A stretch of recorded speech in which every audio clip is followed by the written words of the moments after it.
This is ERi-TV, dear viewers. Welcome to English News Broadcast for this hour. I'm your reporter, Bersaba Takhla, and following are the major headlines for today. Halibut Referral Hospital providing commendable service. Financial contribution to augment Martyrs Trust Fund. China to take countermeasures against companies involved in arms sales to Taiwan. And 8 people dead in Guinea oil terminal blast.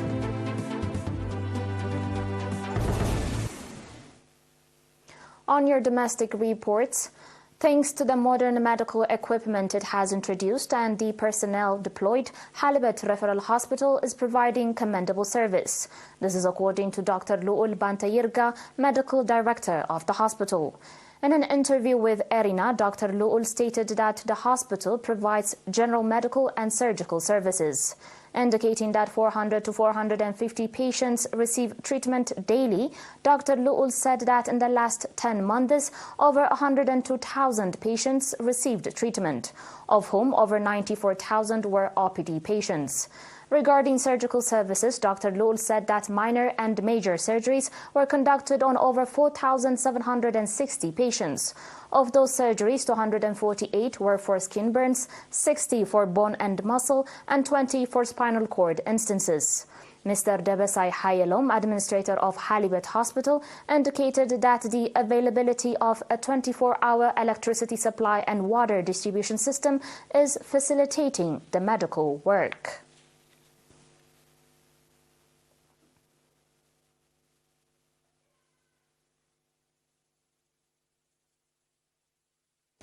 Eritrean organizations and associations in Italy contributed €52,888 to augment the Martyrs Trust Fund. According to a report from the Office of Public and Community Affairs, national organizations and associations in Rome contributed over €18,120, organizations in Catania €1,500, those from Palermo €210, those from Bari €875, national organizations from Abruzzi €620, those from Napoli €370, from Florence and Pistoia €915, and those in Pisa contributed €970. Similarly, organizations in Milan contributed €20,665, organizations in Bologna €3,821, national organizations in Parma €2,470, in Verona €530, those from Torino €880, from Brescia €510, and national organizations in Genova contributed €425. And related news, government employees and small-scale business owners in the Fort Osawa subzone and Gashbarka region extended financial support to families of the martyrs and disadvantaged children. According to the report, 39,000 nafa was contributed by government employees and 21,000 nafa was contributed by small-scale business owners and was distributed to 20 families of martyrs and disadvantaged children. On your last local report, Fethi Junior School in the Central Region handed out awards to its 15 outstanding students who scored high results in the 2022-2023 8th grade national examination.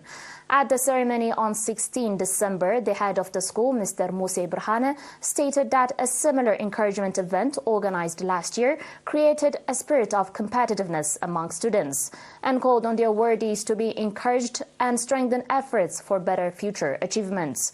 Mr. Habtom Tawelde, head of the Northern West Education Division, indicated that efforts were being exerted to encourage students to register better results and called on parents to enhance their contribution in monitoring their children. The administrator of Akhriya subzone, Ms. Lia Berakhatab, noted that encouraging students produces better students and awarded the outstanding students with medals on behalf of the subzone.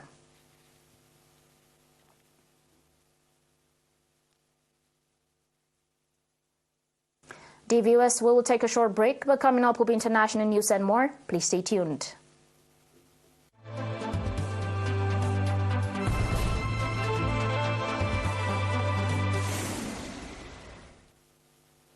Welcome back. China will take resolute and forceful measures to safeguard national sovereignty and territorial integrity and has made representations with the United States over its arms sales to Taiwan, the Foreign Ministry said today.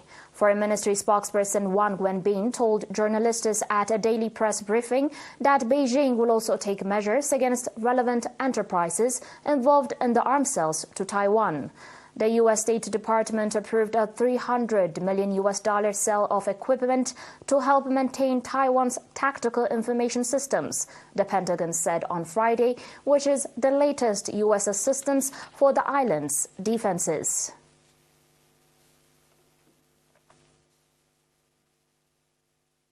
On today's final report, at least 8 people were killed and 84 others injured following a blast at an oil terminal in Guinea's capital, Conakry, a senior police officer told reporters today. The officer said the toll was provisional, adding that the blaze was being contained. The blast at the West African nation's only oil terminal rocked the Kalem administrative district in downtown Conakry, blowing out the windows of several nearby homes and forcing hundreds to flee the area. This is according to witnesses.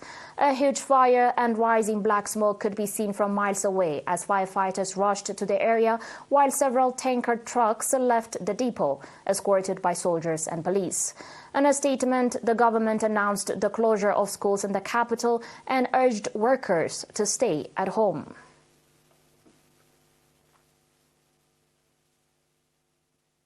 Dear viewers, used to watching us on ERi-TV, and now a very quick recap of the major headlines. Halibut Referral Hospital providing commendable service. Financial contribution to augment Martyrs Trust Fund. China to take countermeasures against companies involved in arms sales to Taiwan. And 8 people dead in Guinea oil terminal blast.